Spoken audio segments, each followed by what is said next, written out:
2026년 특히 상반기 중에는 AI 데이터 센터 수주가 시작이 될 가능성이 높아 보이고요. 이게 만약에 한두 건의 수주가 나온다면 수익률 격차는 급속도로 줄어들 가능성이 매우 높아 보입니다. 안녕하십니까. 메리츠 유틸리티 건설 담당 문경원 연구원이라고 합니다. 최근에는 에너지 담당인데 AI 이야기를 많이 하고 있는데요. AI가 전기를 정말 많이 쓴다. 이런 이야기를 할 건 아니고요. 많이 들어보셨을 것 같고 AI가 전기를 정말 많이 쓰는데 좁은 면적에서 높은 밀도로 쓸 것 같다. 이런 이야기를 드리려고 합니다. 앞서 황숙 연구원이 찍었었던 영상을 참고를 해주시면 더 좋을 것 같고요. 저 역시 해당 영상의 내용을 리캡하면서 시작하도록 하겠습니다. AI 서버는 점점 밀도가 높아집니다. 2022년 한 렉에 40kW의 전기를 소비를 했다면 엔비디아의 루빈 울트라 칩 그리고 카이버 렉에서는 한 렉에 1MW 이상의 전력을 소비할 것으로 예상이 되는데요. 이것은 점점 연산할 게 많아지다 보니까 칩이 모여야 되는데 되게 좁은 면적에 모여 있어야 사실 하나의 뇌처럼 연산을 할 수 있기 때문입니다. 좁은 면적에 전기를 정말 많이 쓰는 GPU들이 모여 있으니까 사실은 해결책은 두 개 중에 하나입니다. 첫 번째로는 전압을 높이는 것이고요. 하나는 전류를 높이는 것이에요. P는 VI라는 공식은 몇몇 분들께서는 굉장히 익숙하실 것 같습니다. 지금까지 전류를 늘려서 대응하는 것이 일반적이었습니다. 그런데 전류를 늘리면 문제가 있습니다. 전력 손실이 늘어나고요. 전력 손실이 늘어나는 걸 막기 위해서는 구리선을 두껍게 만들어야 되는데 구리선을 무한정 두껍게 만들 수는 없지 않습니까? 그러다 보면 비싼 구리도 많이 들어가겠지만 무엇보다도 서버의 공간을 다 잡아먹음으로써 냉각도 불편해지고 사실 GPU를 넣을 공간도 부족해질 텐데요. 그렇기 때문에 최근에는 전압을 키우는 고전압, 저전류 트렌드가 핵심입니다. 이렇게 되면 구리 케이블의 두께를 유지를 하면서도 더 많은 파워를 하나의 렉에 전달할 수가 있게 됩니다. 그런데 이렇게 전압이 높아지게 되면 또 하나의 변화가 있습니다. 처음에 10V, 50V, 400V 이렇게 늘어날 때는 사실 우리가 교류 전기를 썼었는데요. 800V부터는 전압 강화 현상이 다소 약해지기 때문에 직류 전기를 사용할 수가 있습니다. 직류 전기를 사용하게 되면 어떤 장점이 있냐면요. 이 그림에서 보시는 것처럼 그동안 AC 기반의 전력 배전망에서는 전기를 중간중간에 정류를 해주는 그런 기계들이 필요했습니다. 배전반, UPS 등등이 필요했는데 이런 것들을 거치는 동안 다양한 전력 기기를 거치는 동안 전력 손실이 마이너스 5% 정도 발생을 했었고요. 무엇보다도 전력 기기가 차지하는 공간들이 있었죠. 그런데 직류 기반의 전력망으로 전환을 하게 된다면 전력 손실이 사라지게 되고요. 그리고 무엇보다도 전력 기기가 차지하던 공간을 다른 데다가 활용할 수 있을 것 같습니다. 지금 보고 계시는 그래프는 기존의 교류 배전망에서 활용하던 서버렉의 구조인데요.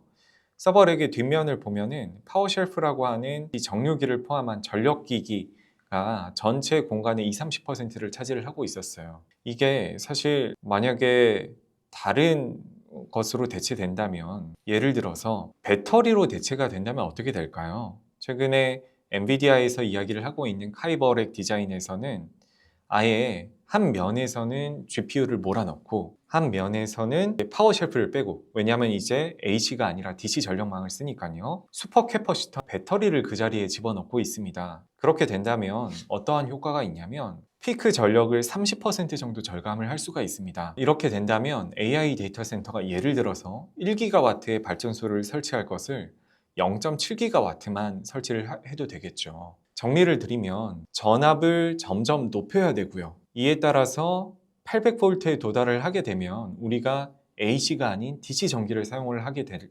텐데 그러면 첫 번째로 전력 손실이 사라진다. 두 번째로 공간이 남는다. 왜냐하면 전력 기기가 사라지니까 이 자리에 ESS나 슈퍼 캐퍼시터를 활용을 하게 된다면 우리가 피크 전력을 30% 절감함으로써 발전소도 덜 설치해도 된다. 참 좋은 말이죠. 빅테크들 입장에서는 비용을 줄이기 위해서는 800VDC를 필수적으로 채택을 할 수밖에 없을 것 같습니다. 자, 여기서 제가 말씀드리고 싶은 핵심 투자 아이디어가 나옵니다. 여러 가지 이점 때문에 데이터 센터는 800VDC, 직류 배전망을 채택을 하게 될 텐데, 그렇게 되면 데이터 센터 내부의 발전소 역시 AC보다는 DC 중심으로 설치될 가능성이 높다라는 거예요. 이 왼쪽 그림을 보시면 아실 수 있듯이 우리가 보통 말하는 발전기는 대부분 AC입니다. 뭔가 터빈이 회전이 돼서 발전이 된다, 이러면 AC 발전이라고 보시면 되는데, 가스터빈, 원자력, 석탄, 수력, 풍력, 이 모든 것들이 AC에 해당이 되고요. DC 발전기는 태양광 아니면 연료전지밖에 없습니다. 그런데 태양광은 다른 여러 가지 문제가 있어요. 설치 면적이나 출력의 변동성 등이 문제이고요. 그렇기 때문에 저는 연료전지에 수혜가 집중이 될 것으로 보고 있습니다. 연료전지의 약점은 그동안 경제성이었습니다. 가스터빈 대비해서 설치 단가가 2배, 3배 비싸기 때문에 아무리 이 효율이 좋아도 쓰지 못하겠다, 이런 부분이 약점이었는데요.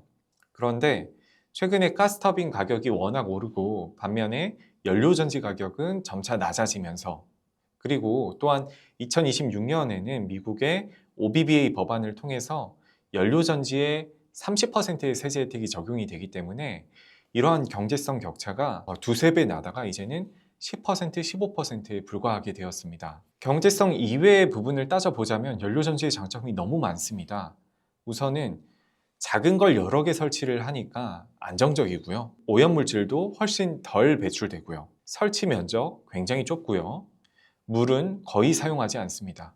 무엇보다도 가스터빈이 2년, 3년의 설치 기간이 걸리는 반면에 연료전지는 6개월이면 설치할 수 있어요. 시간이 금인 빅테크 입장에서는 아주 큰 장점이죠. 그렇기 때문에 저는 AC, DC의 전환과 더불어 이러한 연료전지의 설치량이 급증할 것으로 보고 있는 거고요. 이를 입증하듯이 최근에 발전용 연료전지 1등 업체인 블룸에너지의 기세가 무섭습니다. 블룸에너지는 2025년 말 기준으로 해서 약 1기가와트의 생산 캐파를 가지고 있는 것으로 보입니다. 다만 그것을 풀로 가동하고 있던 것도 아니었고 대략 한 50% 이하의 가동률을 보였던 것으로 예상이 되는데요. 그럼에도 불구하고 2026년 말까지 2기가와트로 2배 증설하겠다고 이야기를 하고 있습니다. 그 이후로 3에서 4기가와트까지 증설을 하겠다라는 계획을 밝히고 있고요. 사실 저는 2030년까지 좀 더 장기적으로 지켜본다면 이 회사가 정말 10기가와트 이상으로 강하게 증설할 수 있을 가능성도 보고 있어요. 그렇다면 저희는 일단 1차적인 투자 아이디어는 이 블룸에너지가 정말 좋겠다.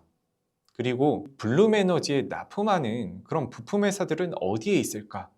이게 궁금해질 수밖에 없겠죠. 다행히도 우리나라에는 블룸에너지에 직접 공급하고 있는 많은 업체들이 있고요.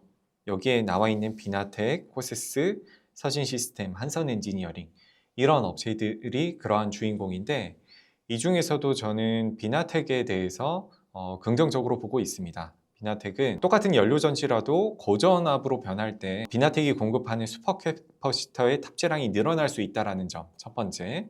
그리고 또 두 번째로는 비나텍이 단순히 슈퍼캐퍼시터 셀이 아니라 시스템 단위로 그 공급 범위를 넓혀가면서 수주 크기가 매우 커질 수가 있다는 점입니다. 제 생각에는 블룸에너지 안에서도 그 공급 범위를 넓혀가고 있는 업체인 것 같아서 비나텍을 좋게 말씀드리고 있고요. 자, 이제 두 번째 투자 아이디어로 넘어가겠습니다. 블룸에너지가 정말 많은 협력사들과 협력하고 있다는 것은 주식 투자분들 입장에서 상당히 좋죠. 하지만 거꾸로 생각을 해보면 이렇게 많은 협력사랑 협력을 하면서도 수십 배 증설을 할 수가 있을까? 이 협력사들도 다 같이 증설을 해야 될 텐데 그 과정에서 혹시나 공급망 병목 현상이 있지는 않을까 걱정이 되는 것도 사실입니다. 특히나 블룸에너지는 공급망 중에서도 휘토류에서 병목이 있을 가능성이 있어 보이는데요. 블룸에너지는 특히 스칸듐이라는 휘토류를 전 세계에서 가장 많이 소비하고 있는 회사입니다.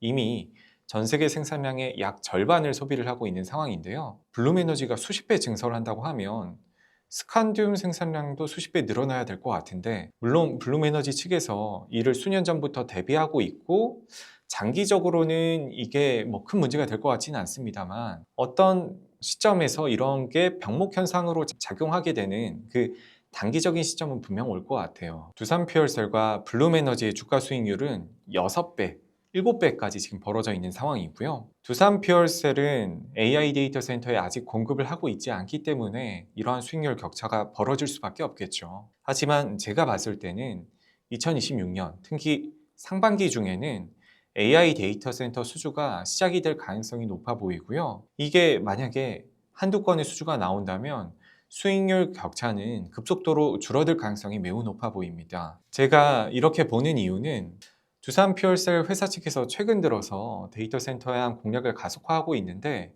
원래는 블룸에너지가 생산하는 SOFC가 연료 효율이 너무 좋기 때문에 쉽지 않을 것이라고 생각을 했었는데요. 그런데 두산 퓨얼셀의 PAFC가 연료 효율 측면에선 떨어지지만 기자재 가격 자체가 싸기 때문에, 그리고 유지보수 가격이 싸기 때문에 라이프 사이클 코스트 관점에서는 그 경제성 격차가 5에서 10% 정도로 크지 않더라고요. 그리고 또한 두 번째로는 PAFC가 저온에서 가동하기 때문에 블룸에너지의 SOFC 대비해서 부하 추종의 강점이 있습니다. 쉽게 말해서 껐다 켰다가 쉽다라는 것인데요.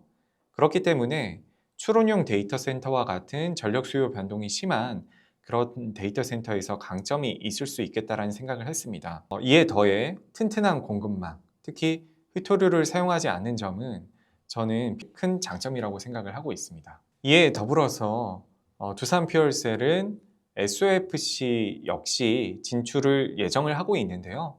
이미 국내에서 양산을 하고 있습니다. 지금 수율이 아직 올라오지 않아서 해외 수출까지는 생각을 하지 못하고 있는 상황이지만, 수율이 안정화된다면 2027년 이후에는 저는 미국 수출도 가능하다라고 보고 있는 입장이고요. 이것까지 된다라면 두산 퓨얼셀이 블룸에너지 대비해서 크게 디레이팅 받을 이유가 없다라고 보고 있습니다. 마지막으로 차트 하나 보여드리면서 발표를 마치도록 하겠습니다. 가스터빈 산업의 사례인데요. 가스터빈 쇼티지다. 제가 이전 영상들에서 여러 차례 말씀을 드렸었습니다. 그 쇼티지의 수혜로 첫 번째로는 당연히 1등 업체인 GE 버노바가 주가가 올랐었죠. 그러다가 2025년 중반부터는 GE 버노바가 정말 가스터빈을 이제 더 이상 못 만든대, 캐파가 꽉 찼대. 이러니까 캐터필라처럼 중소형 터빈을 만들거나 아니면 가스 왕복동 엔진을 만드는 업체들이 주가가 올랐습니다. 최근에 2025년 연말 이후로는요, 항공용 엔진을 개조해서 발전용 터빈을 만들려는 FTAI, 이런 회사들이 주가가 또 오르고 있어요. 가스터빈의 쇼티지가 첫 번째는 중심부에서 수혜를 줬다가 점차 주변부에 있는 밸류체인으로 수혜가 번져갔었던 그런 사례라고 볼 수가 있겠는데요. 저는 연료전지 쇼티지에서도 비슷한 일이 일어날 거라고 생각을 합니다. 처음엔 블룸에너지, 그 다음엔 2등 업체, 3등 업체로 수혜가 번져나갈 텐데, 글로벌 발전용 연료전지 업체 중에서는 블룸에너지 아니면 두산 퓨얼셀밖에 없다라고 보고 있습니다. 따라서 저는 이 자료의 토픽으로 두산 퓨얼셀을 추천드리고 있고요. 연료전지 밸류체인 전반에게 관심을 가지시기를 권고드리고 있습니다. 이상으로 저의 발표를 마치도록 하겠습니다. 다음에는 더욱더 좋은 자료를 통해서 찾아뵐 수 있도록 노력하도록 하겠습니다. 감사합니다.